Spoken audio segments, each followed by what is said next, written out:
Olá, minha gente. Nós vamos começar hoje a última interação dessa parte de interações entre espécies. Nós vamos falar hoje sobre mutualismo, tipos de mutualismo e sobre coevolução. Ok? Então, rapidamente, um outline sobre o que a gente vai falar na aula de hoje. A gente vai definir mutualismo, descrever os tipos de mutualismo. Tem diversos tipos, né, por obtenção de recursos, mutualismo de defesa, mutualismo de reprodução, né? Vamos falar também que o mutualismo pode ser modificado de acordo com as condições do ambiente, ou seja, interações podem se transformar em outras, né? O mutualismo pode se transformar em outro tipo de interação na dependência das condições ambientais, né? Vamos falar um pouquinho sobre mutualismo que envolve mais espécies, né? E sobre dispersão, né? Lidar com a morte de dispersores, ok? Então, rapidamente, antes de definir mutualismo, eu queria dar um exemplo, né? De um caso dessa interação, né? Então, por exemplo, esse caranguejinho aqui chamado de Mitrax forceps é um caranguejinho comedor de alga, inclusive é usado em aquarismo, né? Basicamente, esse caranguejinho ele se alimenta muito de algas, inclusive algumas algas que possuem toxinas que a maior parte dos herbívoros não conseguem comer. Esse caranguejo consegue se alimentar, inclusive, de algumas dessas algas, né? E ele sempre vive associado a alguns corais, porque ele também pode se beneficiar da proteção. Os corais podem ser importantes porque conferem proteção a esse caranguejinho, que seria uma presa muito fácil para muitos peixes, mas os corais muitas vezes podem ter alguma... eles se escondendo aqui debaixo, e também os corais podem ter substâncias urticantes para alguns animais, né? E em troca dessa proteção, desse abrigo, desse lugar de moradia, ele reduz, né, essas macroalgas que são competidoras, competem por espaço com diversas espécies de corais. Então, para poder confirmar isso, pesquisadores fizeram experimentações, né, excluíram caranguejos em locais e fizeram um inventário da quantidade de biomassa, quantidade de alga, né, mortalidade, né, dos corais em relação a isso. Então, só para vocês terem uma ideia, aqui é o crescimento do coral na situação sem caranguejo e com caranguejo. A diferença é significativa. Isso aqui é mudanças na massa úmida, quer dizer, quando não tem caranguejo, ele cresce muito pouco. Quando tem o caranguejo, o crescimento é absurdamente maior. Ou seja, o caranguejo está fazendo alguma coisa lá que está possibilitando os corais crescerem mais, né? Então, a hipótese é que ele limpa o terreno, ele elimina ou diminui a densidade de algas, macroalgas, que competem por espaço com os corais, permitindo que os corais cresçam, né? Esse segundo gráfico aqui, ele avalia a epibiota, quer dizer, tudo menos o coral. O que cresce no entorno ali? A massa seca. Então, quando não tem caranguejo, tem muita epibiota, quer dizer, tem muita biota circundante ao coral. E quando tem o caranguejo, né, tem muito menos epibiota, ou seja, o caranguejo está sendo importante para controlar essa epibiota, né, que é principalmente macroalga. E aqui é a mortalidade do caranguejo. Quando não tem caranguejo, a mortalidade dos corais é muito maior que quando tem caranguejo. Ok? Bom, mas será que todo lugar que esses organismos coexistem, essa interação pode ser a mesma coisa? Né? Desculpe, além disso, né? Será que o caranguejo só usa mesmo a estrutura física do coral para proteção? Né? Estudos com essa interação viram que não é só isso não. Na verdade, os corais eles são ricos em muco, né? E esse muco pode ser um alimento de alto teor energético para os caranguejos, ou seja, os caranguejos podem não ganhar só o abrigo, mas podem ganhar também alimento, né, rico em energia. Então, esse gráfico aqui, né, tem a comparação de número de caranguejos consumidos, né, caranguejos que tinham acesso ao coral e caranguejos que não tinham acesso ao coral. Ou seja, isso mostra, né, a comparação, isso após 1 hora, após 24 horas. Ambas as comparações, a diferença é significativa, ou seja, caranguejos que vivem junto com os corais, né, são muito menos predados, se protegem, né. Então, essa proteção aliada, né, a esse muco, que pode ser um alimento importante para os caranguejos, né, mostra que ambos os envolvidos, né, estão sendo beneficiados. O caranguejo com o abrigo, com o alimento, né, e os corais também são beneficiados, né, com a eliminação de potenciais competidores, né, que são as macroalgas, por exemplo. Isso diminui a mortalidade dos corais e possibilita que eles aumentem em biomassa. Ok? Bom, como eu falei inicialmente, né, mas será que essa interação ela funciona da mesma maneira em qualquer local? Né? Nem sempre. Por exemplo, em águas mais profundas, as duas espécies também ocorrem, mas as macroalgas têm um crescimento muito mais lento em regiões profundas, porque chega muito menos luz, as macroalgas elas demoram muito mais para crescer. Ou seja, a pressão por uso do espaço das macroalgas em cima dos corais em águas profundas, ela é bem diferente em águas rasas. Ainda tem um problema, em áreas mais profundas tem uma macroalga que não é palatável para os caranguejos. Ou seja, regiões mais profundas parece que o caranguejo se dá bem sozinho, né? Ele está se dando bem porque tem abrigo, tem comida, né? Tem comida, e o coral não está tendo nada em troca, nada em retorno. Quer dizer, será que em regiões profundas essa interação ela é diferente? Ela é unidirecional, é só para o caranguejo. O coral não está se beneficiando com nada. Será que seria uma predação? Né? O fato do caranguejo estar se alimentando de uma estrutura do coral, o muco, ou comensalismo, quer dizer, um está se beneficiando e o outro tanto fez como tanto faz. Né? O fato é que em regiões profundas essa relação ela é unidimensional. Né? Só um dos envolvidos está se beneficiando. Outro exemplo interessante desse mesmo caranguejo, esse caranguejo, como eu falei no início, ele é utilizado também em aquarismo, né? Ele é nativo também, existem espécies desse gênero, desse caranguejo, Mitraculus, que chama, né? Deixa eu tirar aqui o... Ai, meu Deus.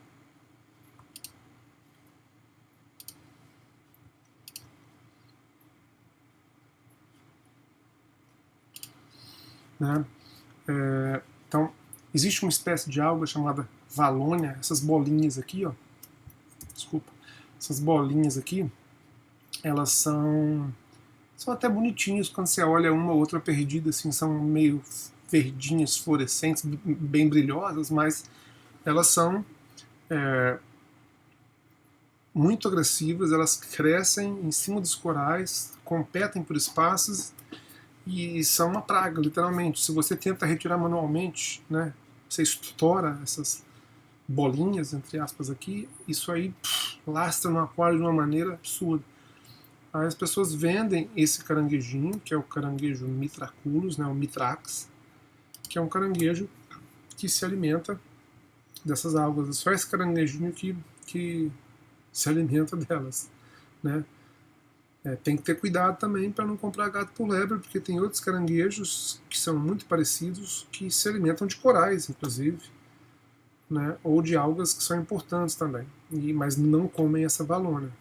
Né, mas o caranguejo Mitraculus, né, o Mitrax verdadeiro, ele se alimenta dessas algas e você mal vê ele no aquário. Né, é um bicho que é importante, mas você não vai ver ele, mas ele pode controlar essas valônias, né, essas plantinhas que quando você compra um coralzinho vem grudado, às vezes você não vê, se não tomar cuidado, meu Deus do céu, você entope o aquário desse negócio. Para tirar, dá trabalho.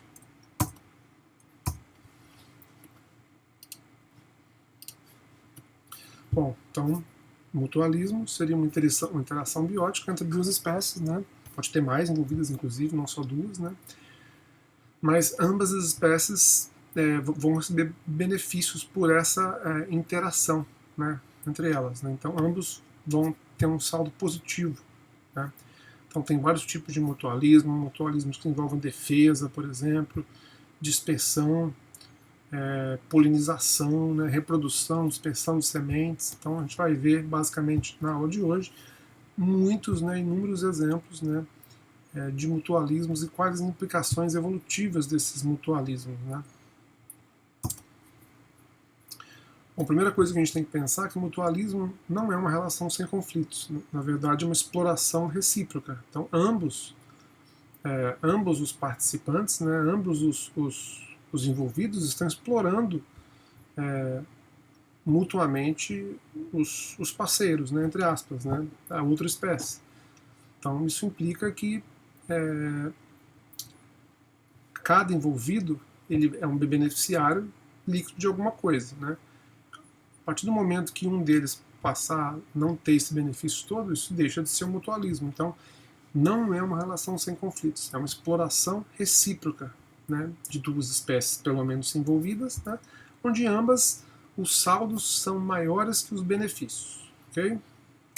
Que os custos, desculpa, né, os custos são maiores, né, são menores que os benefícios. Então, muitas vezes, não é a única interação que está ocorrendo no mesmo tempo, né? Às vezes pode ter mais de uma relação envolvida. Então, por exemplo, acácia. Acácias são plantas amplamente distribuídas no globo, tem muitas espécies aqui, Velho Mundo, Novo Mundo, né? Que muitas delas têm interação com formigas, né?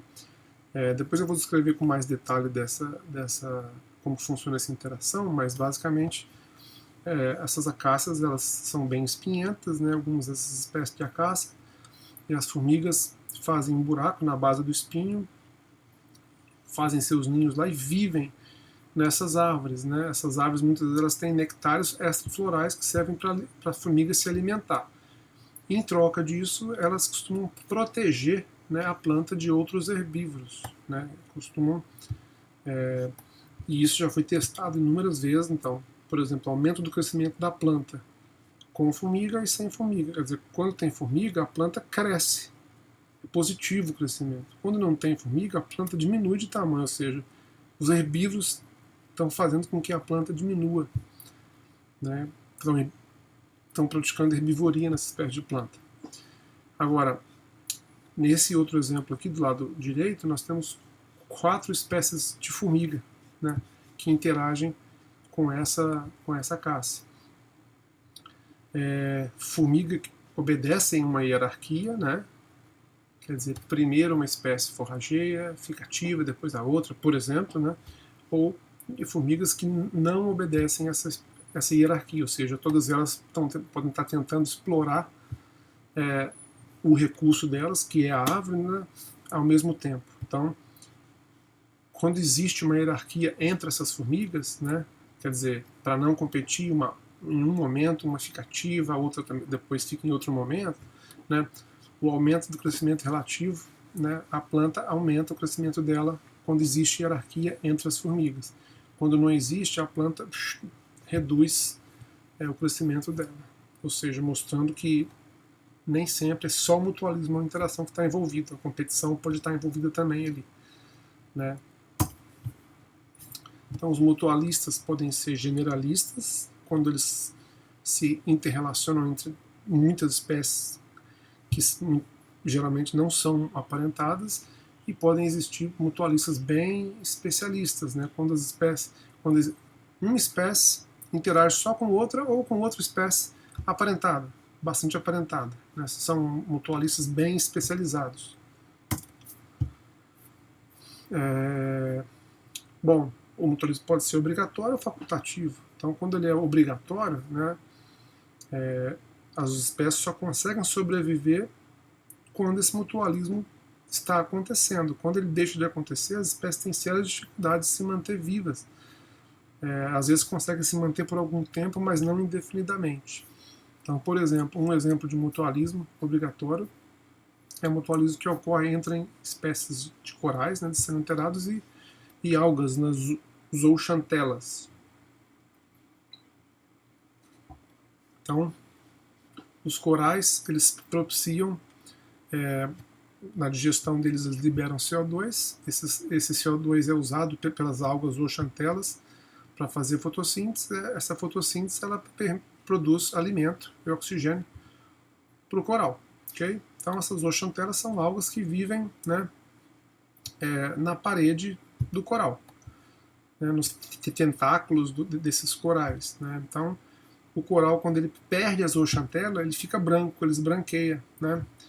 O branqueamento dos corais que pode estar causando o declínio dessas espécies, né, no mundo aí, tem a ver com essa interação mutualística. Na verdade, quando o coral está muito estressado, né, primeiro sintoma de estresse é perder a zooxantela. Então, e ele fica branco.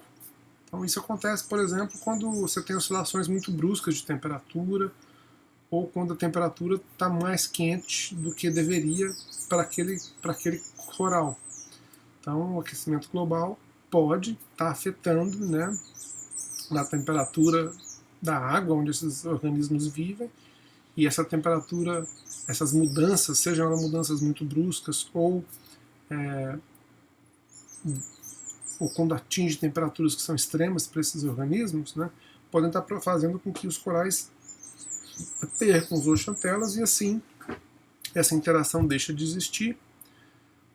E se isso acontecer por muito tempo, essas espécies não sobrevivem. Tá? Então, quando isso acontece dentro do aquário, por exemplo, assim, às vezes deu um problema no chiller. Né? O chiller é uma geladeira que tem dentro do aquário marinho que tem coral. Como as espécies de coral que a gente põe em aquário não são espécies brasileiras, né, são espécies de fora, elas evoluíram uma temperatura de água muito diferente da temperatura nossa aqui ou da temperatura de um aquário dentro de uma casa. Né? Então a temperatura do aquário ela fica um pouco alta, porque além da temperatura ambiente nossa no Nordeste ser bastante elevada, as bombas elas também aquecem a água. Né? Então tem muitas bombas dentro do aquário, tem a bomba que gira um skimmer, né, que é uma coisa que limpa como se fosse um filtro do aquário, tem uma bomba que manda água de baixo para cima, né, porque tem dois aquários, um em cima e um embaixo. O embaixo é um filtro biológico. Então a água desce por gravidade e ela tem que voltar para o aquário principal, que é o aquário que você fica vendo, né, com outra bomba. Então tem 2, 3 bombas muitas vezes dentro do aquário que fazem aumentar a temperatura da água. E isso faz com que os corais não consigam viver nessa temperatura. Outra coisa é a iluminação, né? A luz também pode esquentar a água. Né? Então, a gente é obrigado a usar uma coisa que resfria a água. É uma geladeira, literalmente, que resfria a água até uma temperatura adequada. Né?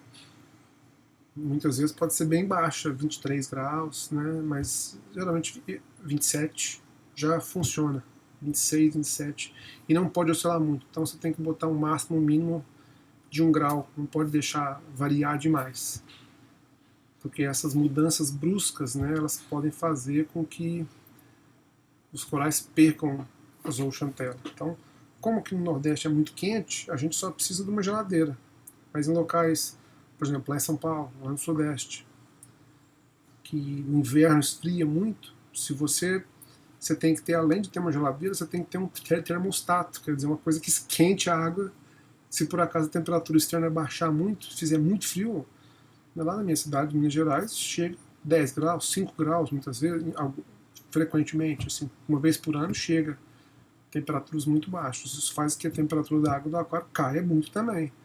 Se não tiver uma coisa que controle, que fique sempre entre 26, 27 ou 27, 28, vai ter problema. Né? Então, mas aqui no Nordeste não tem perigo. Aqui no Nordeste a temperatura sempre vai ficar.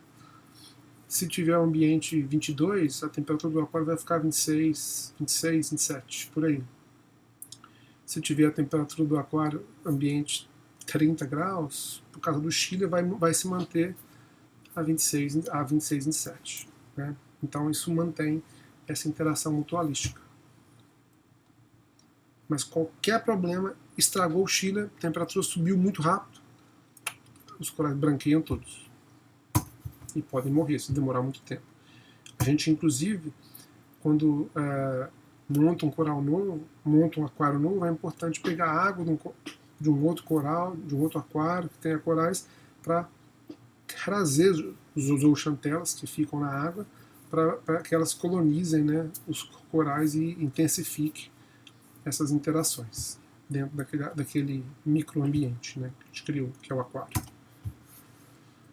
Bom, outro exemplo de mutualismo, agora é um mutualismo facultativo, né, aquele que se uma espécie se não existir, a outra vai sentir muito menos. Né? Quer dizer, ambas as espécies são beneficiadas, mas não é uma interação obrigatória para a sobrevivência delas. Então, por exemplo, um crocodilo com esse passarinho que limpa aqui, né, então esse passarinho ganha o alimento, o crocodilo ganha os dentes limpos, né, a boca limpa, livre de parasitas. Né? Mas se tiver um passarinho, o crocodilo vai morrer? Não. Formigas e pulgões, né, quer dizer, os pulgões sugam a seiva de plantas, eles produzem um líquido adocicado que as formigas se alimentam, e as formigas protegem os pulgões, mas se não tiver formiga, se não tiver pulgão, elas não vão deixar de existir por causa disso. Ok?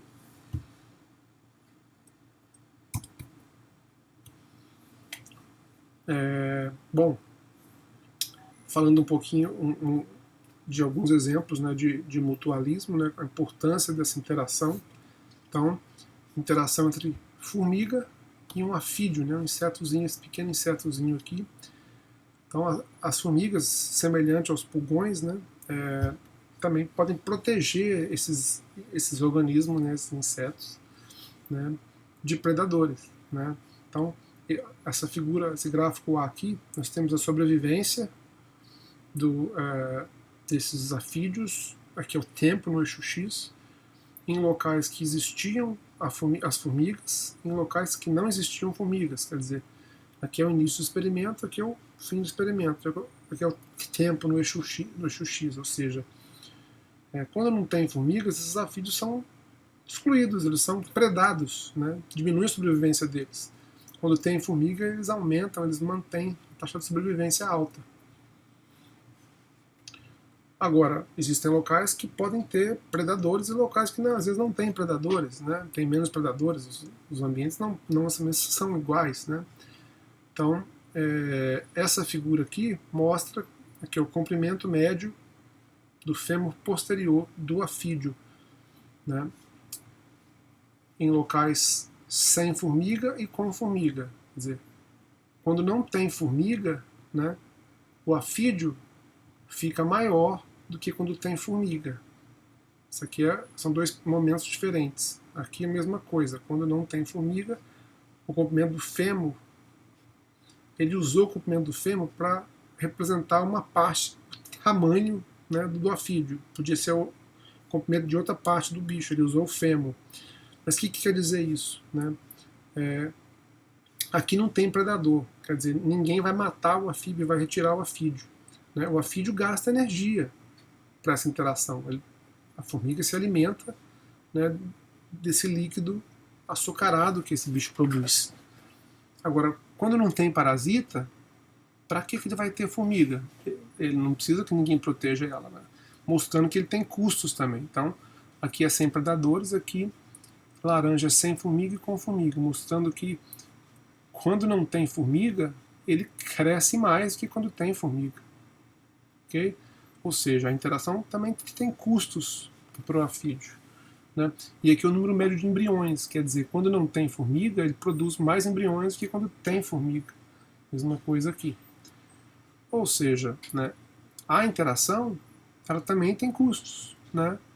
Os afídeos não são predados, mas eles pagam isso com um crescimento menor e produzindo proles menores, né? Porque para se produzir esse líquido açucarado que as formigas se alimentam, exige investimento, né? Existe custo. Ok?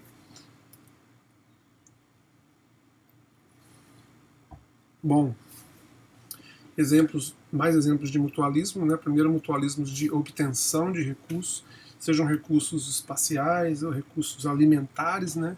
Então, por exemplo, o exemplo talvez mais clássico de mutualismo são os líquens, né? Líquens são interações entre fungos e geralmente algas, mas também pode ser de cianobactérias, né?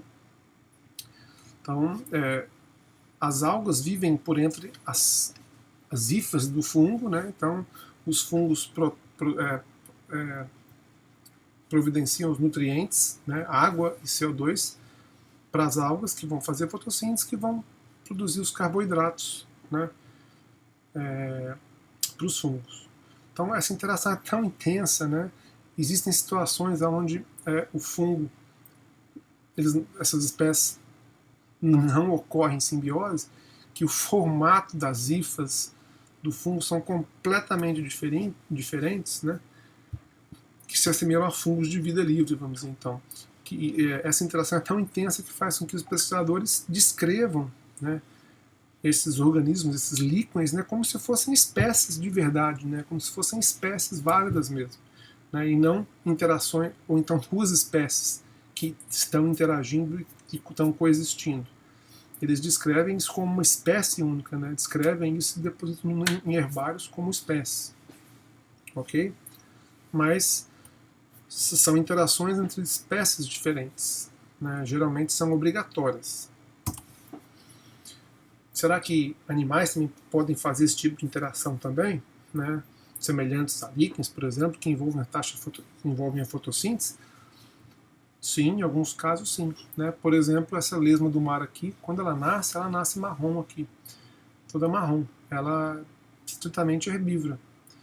Com o passar do tempo, ela vai comendo material vegetal, ela vai incorporando cloroplastos das algas que ela se alimenta nas suas células. E depois de certa idade ela fica bem verde e ela tem capacidade de fazer fotossíntese, obviamente, né?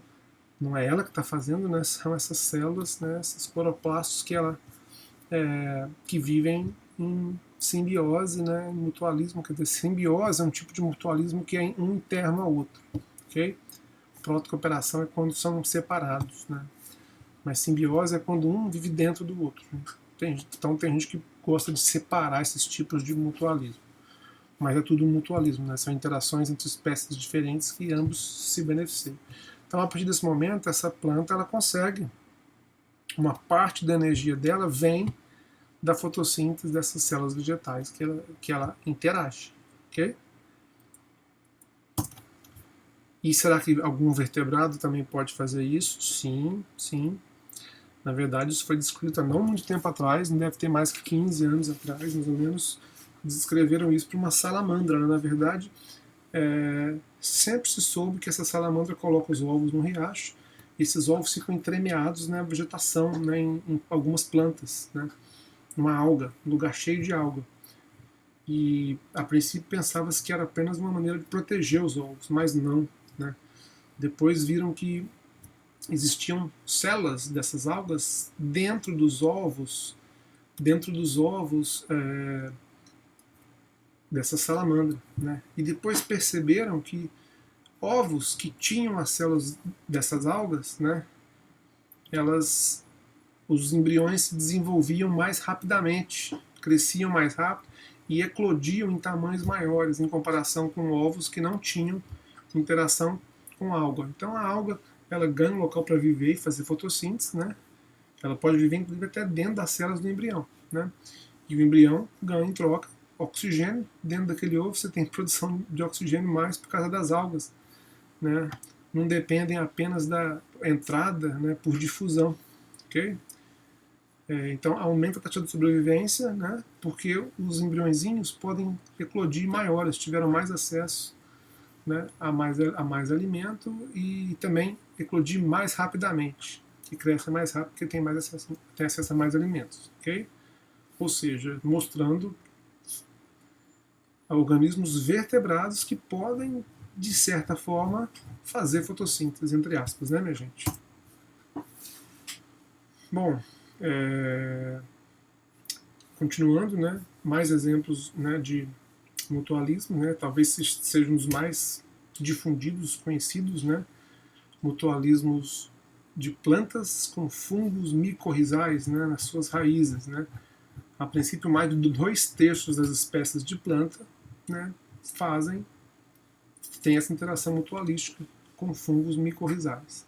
Então, os fungos vivem por dentro das paredes das células, né, e das raízes. Então,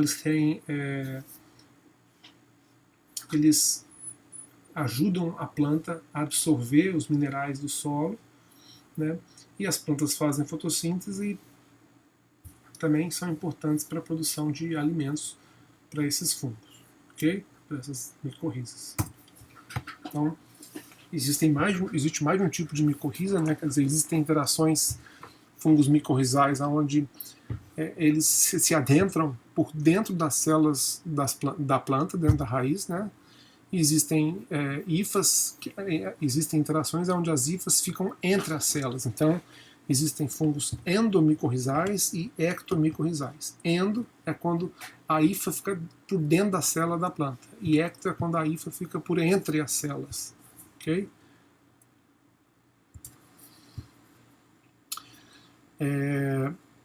Outro exemplo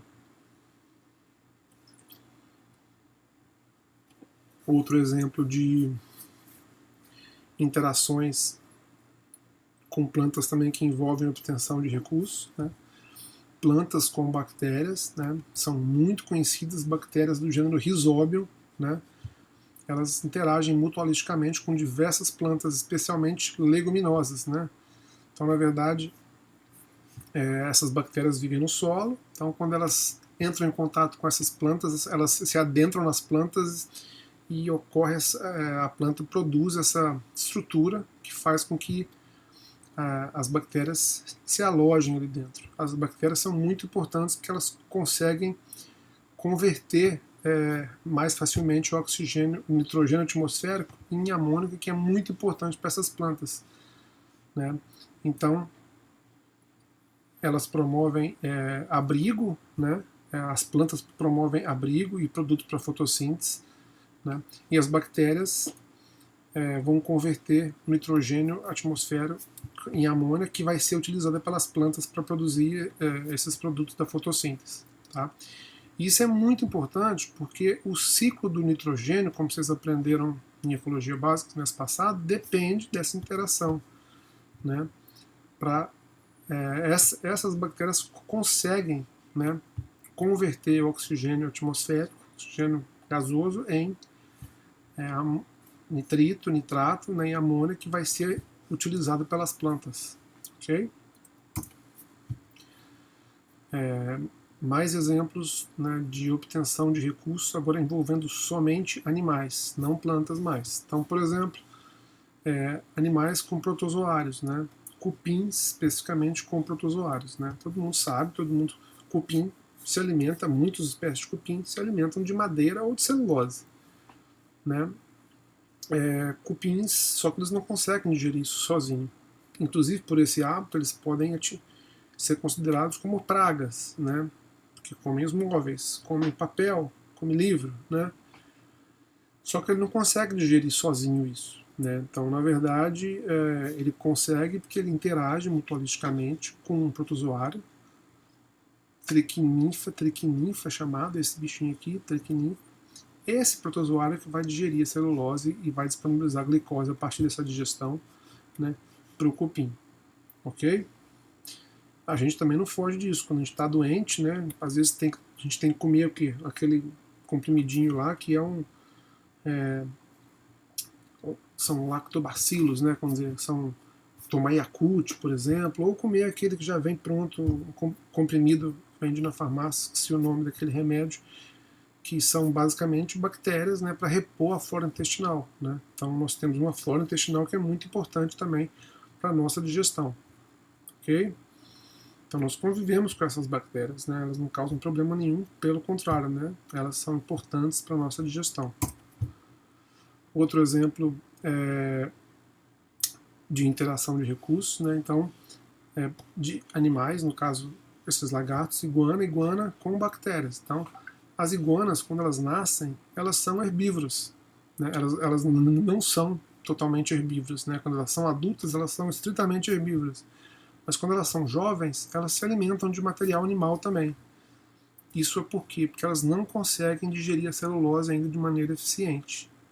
Então, quando elas são jovenzinhas, elas comem muito, né, material animal também. Né? Mas a partir de certa idade, elas deixam de se alimentar de material animal e passam a se tornar estritamente herbívoras. De que maneira que elas conseguem incorporar essas bactérias no seu trato digestivo? Os jovens se alimentam das fezes dos adultos, né? E depois de certo tempo, que elas já incorporaram essas bactérias no seu trato digestivo, elas deixam de se alimentar de material vegetal. Outro exemplo de mutualismo de obtenção de recursos em animais, né? Besouros dessa família aqui, Scolitidae, com fungos. Né? Então esses besouros, né, eles se alimentam de fungos. Olha que coisa interessante. Os fungos servem de alimento para esses animais. Eles estão sendo lesados, estão servindo de comida, mas eles dependem desses besouros para dispersão na madeira. Então esses besouros eles cavam galerias na madeira, né? Os fungos se alimentam também da madeira, né? E se alimentam dos besouros também. Tá? E os besouros também se alimentam do fungo. Então, quando os besouros se alimentam do fungo e eles vão fazendo buraco na madeira, eles vão dispersando esse fungo, seja defecando esporos de fungos que eles se alimentaram, ou seja, carregando os fungos nessas estruturas que eles têm no corpo. Então, mas, né, esse hábito de comer os fungos não acaba com o fungo ali. Então, eles são predados, sofrem esse impacto, mas eles se beneficiam com a dispersão, né, pelo ambiente que eles vão estar se alimentando daquilo ali, daquele ambiente. Okay? Outro exemplo de mutualismo de obtenção de recursos em animais. Então, animais com fungos, base de micetos, mais especificamente formigas com fungos. Então, tem uma família de formiga, né, que vive, se alimenta assim, né. Existem alguns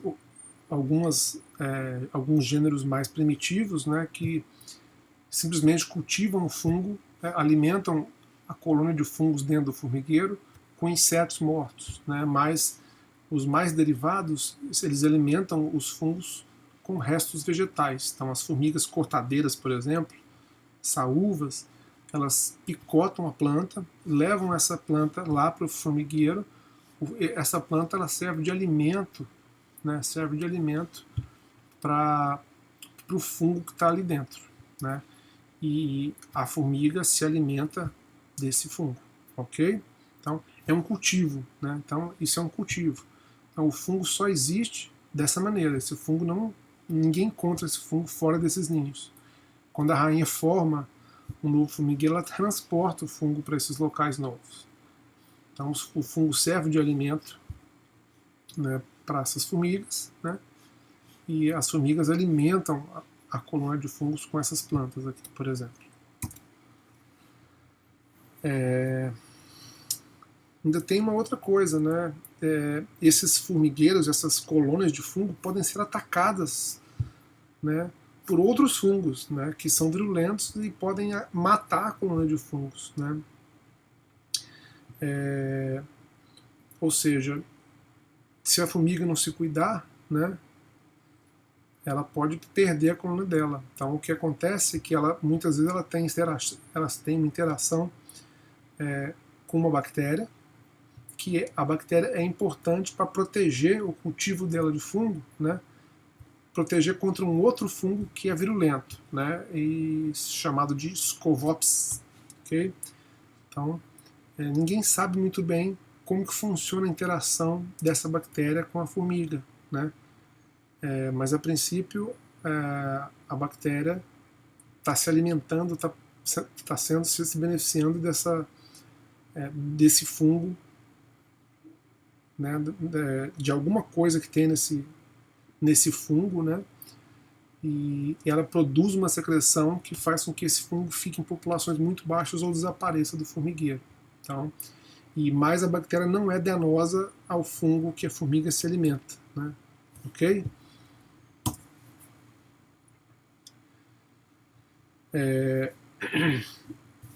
Essa aqui é a bactéria, a actinobactéria, que tem interação com essa formiga, né, que ao viver dentro do formigueiro, onde tem o fungo, ela produz antibióticos que têm efeito inibidor nesse fungo Scovopsis, né, e aí deixa com que o fungo que a formiga se alimenta aumente, né, funcione o cultivo daquele fungo, né, e reduza o fungo danoso. Então está nesse trabalho aqui, né, comunidade de formigas, fungos e bactérias, né, um procedimento multilateral para estudar simbiose, né, estudar mutualismo, né, muito interessante. Bom, outro exemplo de mutualismo que envolve a obtenção de recursos em animais, né, é um mutualismo que ocorre originalmente esses texugos, né, esses animais que se alimentam de mel, né, e esse passarinho aqui chamado de guia do mel, né. E mais interessante que tem gente que sugere que esse mutualismo possa ocorrer com a nossa espécie também, que a gente copia o comportamento desse animalzinho aqui. Basicamente, esse animalzinho aqui, ele usa o comportamento do passarinho para encontrar as colmeias. Porque esse passarinho, ele encontra as colmeias com facilidade, mas ele não consegue perfurar as colmeias para se alimentar do mel, para se alimentar, né? Já esse animal aqui, ele consegue facilmente quebrar a colmeia, né? E então existe uma comunicação entre a guia do mel, né, e esse animal e o homem, né, que, por exemplo, de acordo com que ele vai ficando mais próximo da colmeia, ele vai mudando o comportamento dele. Então esse gráfico aqui em cima, distância de voo entre os puleiros. Então, de acordo com que ele vai ficando de mais distante para mais perto da colmeia, ele vai dando saltos cada vez mais próximos, né? Então, o homem e o texugo conseguem saber se tem uma colmeia mais perto ou mais distante, observando a distância de puleiro que esse passarinho utiliza. Outra coisa é a altura do empoderamento dele, né? Então, ele cada vez que passa, ele vai usando puleiros mais baixos, né, à medida que ele vai chegando perto da colmeia. Ou seja, existem traços do comportamento desse passarinho que vão dizer, né, para esses animais que têm interesse no mel também, né, aonde que está a colmeia. E a hora que a colmeia está exposta, ambos se beneficiam do mel que tem dentro dessa colmeia. Outro exemplo, mutualismo de obtenção de recurso em animais, né, agora de um peixe, um gobiídeo, um peixezinho, e de um camarão alfeídeo. Então o camarão, ele não enxerga muito bem, enxerga quase nada. Mas ele consegue cavar uma toca, né, que ele fica protegido nessa toca. O peixinho não consegue cavar a toca, mas ele usa a toca do camarão, né, e ele enxerga muito bem. Então quando o camarão sai para se alimentar no entorno da toca dele, ele deixa a antena encostada na musculatura do peixe, e o peixe, ao perceber aproximação de algum perigo, ele faz uma contração muscular, e isso é um sinal que ele passa para essa antena, e o camarão, opa, perigoso, e volta correndo, e ambos se escondem no abrigo. Ok? Bom, então, mutualismo de alimentação, agora mutualismo de defesa, né? Esse aqui a gente já falou no início da aula de hoje, né? Mutualismo de plantas e formigas, no caso acácia, né, e formigas do gênero Pseudomyrmex. Então, como eu falei, A acácia é um gênero amplamente distribuído, então essas formigas elas fazem um orifício na base do espinho, são sempre plantas bem espinhentas, né? Muitas delas têm essa estrutura aqui que chama-se de nectário extrafloral, quer dizer, um nectário que produz um néctar que serve de alimento para essas formigas. E essas formigas, em troca, propiciam, né, proteção contra herbívoros. Ok? Então, esse gráfico aqui mostra o número de troncos de acácia contendo insetos herbívoros.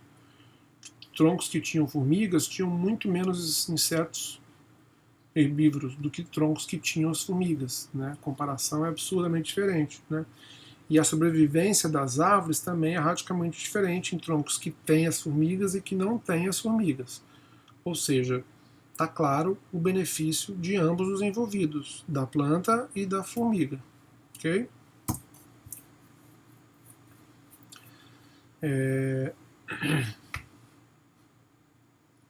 Então já se fizeram muitos experimentos com esse tipo de interação, né? Na minha graduação tem um professor lá em Berlândia chamado de Kleber Del Cara que trabalha muito com isso, né? Então vários dos meus amigos trabalhavam com isso. Então muitas das coisas que eles faziam naquela época eram excluir algumas plantas dessas formigas mutualistas, né? Como é que se exclui uma planta? Como é que se exclui formiga de uma planta? Né? Primeira coisa é tentar retirar as formigas que estão na planta. Né? Você pode fumegar um produto químico, uma fumaça, que não mata, né? Mas afugenta momentaneamente, né?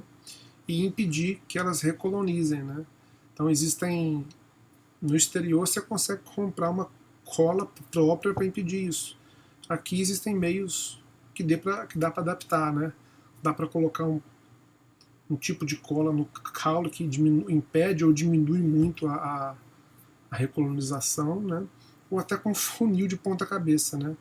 Tá aqui o tronco, tá aqui um funil assim, então a formiga vem subindo por aqui, ela não consegue passar pelo funil, né? Então, mas ainda assim, além do alimento do nectário que que a formiga se alimenta, né? E da proteção que a formiga propicia à planta, também existem outras coisas envolvidas nessa interação. Por exemplo, bactérias que podem agir contra patógenos, quer dizer, além de proteger a planta contra herbívoros, né, também existem bactérias que podem estar envolvidas, né, bactérias que vivem junto dessas formigas que podem proteger a planta, né, de outros patógenos. Né. Então eles fizeram aqui abundância bacteriana por miligrama de massa de folha seca, né, em locais que tinham formiga, né, em azul, e que não tinham formiga. Só que fizeram um teste com uma formiga que é mutualista, né, que é Pseudomimix ferrugineus, com uma outra espécie de outra formiga, Pseudomimix gracis, que não é mutualista. Né. Ou seja, a espécie que é mutualista, né, quando tem a formiga azul, você não tem, né, a bactéria. Ou seja, a formiga limpa a bactéria que é danosa à planta, né, e impede que a bactéria fique também naquela planta e haja como um patógeno. Né. E onde não tem a formiga, a planta tem mais bactéria. Agora, a formiga que não é mutualista, olha que não é mutualista, aonde existe formiga, existe a bactéria. E aonde não existe formiga, também existe bactéria, existe mais ainda. Ou seja, essa espécie não evoluiu com essa interação mutualista, essa formiga aqui. Ou seja, ela não traz nenhum benefício em relação a essa bactéria, ao controle dessa bactéria. Ok? Então as formigas, de certa maneira, elas defendem as plantas dessas bactérias que podem agir como patógeno. Né? Ok? Na verdade, é difícil entender como que elas fazem isso, né? Mas é possível que aconteça alguma coisa em relação ao alimento dessas formigas pelos nectários, elas consigam espalhar alguma substância na planta que fazem com que essa bactéria não se desenvolva. Né? Porque a formiga não vai comer a bactéria, né? Muito diferente. Né?